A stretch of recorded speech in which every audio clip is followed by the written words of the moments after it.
Doctor संस्कृति, physiotherapist. तो आज हम अपनी वीडियो में बात करेंगे about arm and hand stretches. Now basically talking about हम स्ट्रेचिंग करते क्यों हैं। जनरली हमारी मसल्स जब स्पास्टिसिटी में जा चुकी होती हैं तो मसल्स को रिलैक्स करने के लिए, स्पास्टिसिटी रिलीज करने के लिए, मसल्स को थोड़ा सा फ्लेक्सिबल बनाने के लिए हम जनरली स्ट्रेचेस परफॉर्म करते हैं। नाउ व्हाट हैपन्स, जनरली मैंने देखा है पेशेंट्स को कि उन्हें स्ट्रेचिंग से रिलीफ मिलता है, आराम मिलता है, तो they keep on doing stretching. लेकिन वो चीज़ गलत है। हमें स्ट्रेचिंग के हार्डली 3 to 5 रिपीटेशंस करने चाहिए आइडियली, लेकिन हम 7, 8, 10 बहुत सारे रिपीटेशंस करते रहते हैं क्योंकि हमें उससे मज़ा आता है। लेकिन हमें ये चीज़ें नहीं करनी है। We need to avoid this things. और आपको स्ट्रेचेस हार्डली 3 to 5 रिपीटेशंस ही करने हैं। आप सुबह शाम कर सकते हो, एक ही बार में आप नंबर ऑफ रिपीटेशंस नहीं बढ़ा सकते। आपको मिनिमाइज्ड रिपीटेशंस करना है, मिनिमाइज्ड सेट्स करना है। तो now in this video I will let you know कि कौन कौन से जॉइंट की कौन कौन से स्ट्रेचेस होती हैं। एंड बेसिकली आज हम बात करेंगे अपने अपर लिम्ब की, मतलब अपर लिम्ब, अपने हैंड्स के और अपने शोल्डर के स्ट्रेचेस के बारे में आज हम अपनी वीडियो में बात करेंगे।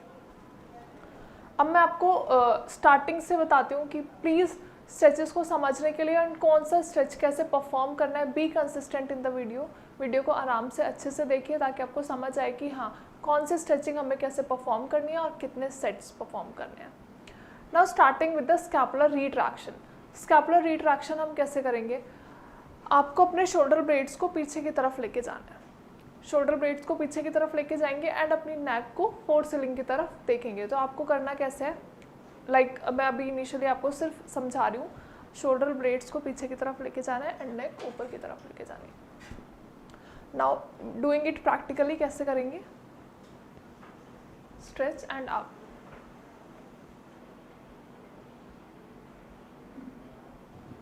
रिलैक्स।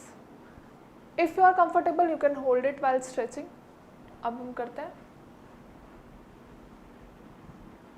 1, 2, 3, 4, 5 and relax. आपको 5 रिपीटेशंस करना है। लाइक अभी हमने 1 किया, 2, 3, 4, 5, सिर्फ आपको 5 रिपीटेशंस करने हैं एक बार में। Now starting with the next scapular protraction. अब स्कैपुलर प्रोट्रैक्शन कैसे करना है, दोनों हाथों को क्लैप्स करके आगे की तरफ लेना है और अपने कंधों को आगे की तरफ खींचना है। मतलब हाथों को और कंधों को आगे की तरफ खींचेंगे लाइक दिस एंड आपकी नेक नीचे की तरफ।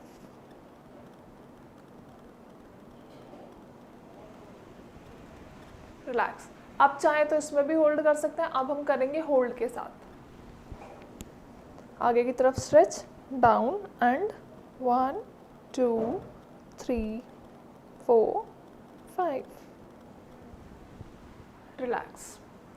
Now talking about shoulder flexion. अब शोल्डर फ्लेक्शन कैसे परफॉर्म करना है आपको, अगेन दोनों हाथ सामने की तरफ लेके आओगे, लेकिन पहले वाले स्ट्रेच में आपने आगे की तरफ खींचा था, अभी आगे की तरफ नहीं खींचना है। नॉर्मली आपको रखना है अपने हैंड्स, लेकिन स्टार्ट कैसे करना है, shoulder flexion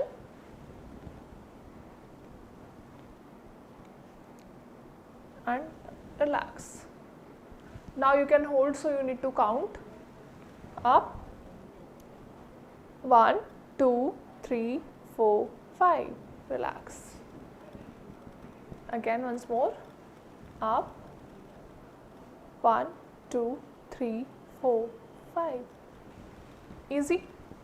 Now talking about elbow extension. अब elbow extension कैसे करनी है, आपको अपने दोनों हैंड्स फिर से क्लैप्स करना है, ऊपर की तरफ लेके आएंगे, देन अगेन स्ट्रेट एंड आपको ऐसे करना है। तो आपको अपनी एल्बो को बेसिकली स्पेंड करना है, तो आपको यहाँ पे स्ट्रेच फील होगा।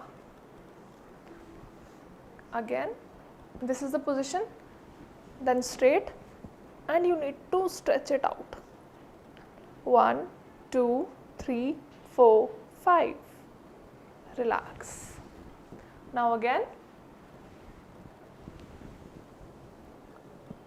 1, 2, 3, 4, 5 relax.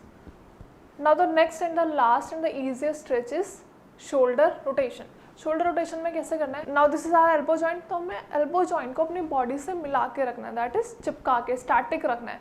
ये जॉइंट मूव नहीं होना चाहिए, वेदर आप कुछ भी कर रहे हो, आप चाहे आप मूवमेंट गलत भी कर रहे हो तो भी आपको नहीं अपना एल्बो मूव करनी है, अपने एल्बो को यहीं पे स्टैटिक रखना है। एंड अगर आपकी एल्बो मूव हुई दैट मीन्स आपने स्ट्रेच गलत परफॉर्म किया है, तो आपको एल्बो को यहाँ पे चिपका के रख लेना है, दैट इज स्टैटिक रख लेना है, एंड अपने दूसरे हैंड को इस वाले हैंड से क्लैप्स करके इधर की तरफ खींचना है लाइक दिस एंड रिलैक्स। अब आपने नोटिस किया होगा मेरी एल्बो यहाँ से नहीं गई, तो आपको अपनी एल्बो को यहाँ पे चिपका के रख लेना है। Now again claps and out, you can again hold if you want. So 1 2 3 4 5। मैंने जितने भी स्ट्रेचेस आपको बताए हैं, आपको एक सेट में सिर्फ 4 to 5 रिपीटेशंस करने हैं। Morning and evening you can do, लेकिन एक ही बार में don't try to do 10 repetitions, that is absolutely not worth it. आपको सिर्फ 4 to 5 रिपीटेशंस करने हैं। आई होप जितने भी स्ट्रेचेस मैंने बताए हैं पर्टिकुलरली आपको समझ में आए होंगे। अगर स्ट्रेचिंग के रिगार्डिंग या फिर और किसी भी एक्सरसाइजेस के बारे में आपको कोई भी क्वेरी है, कोई भी प्रॉब्लम है, if you want to know anything else, so you can just directly call me on the number given below, वरना आप हमारे कमेंट सेक्शन में भी अपनी क्वेरीज मेंशन कर सकते हैं। Thank you so much, have a nice day.